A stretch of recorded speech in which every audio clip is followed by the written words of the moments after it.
この土地ならではの家族の歴史とともに培われてきた音楽がありました。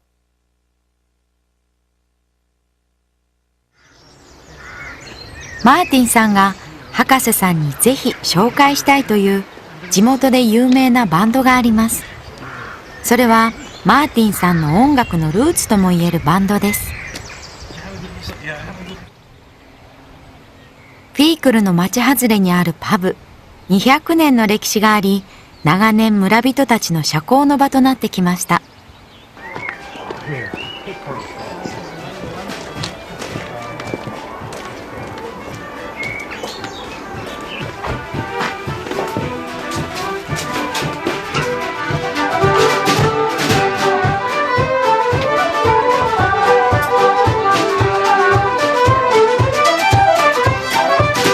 セッションが始まっています。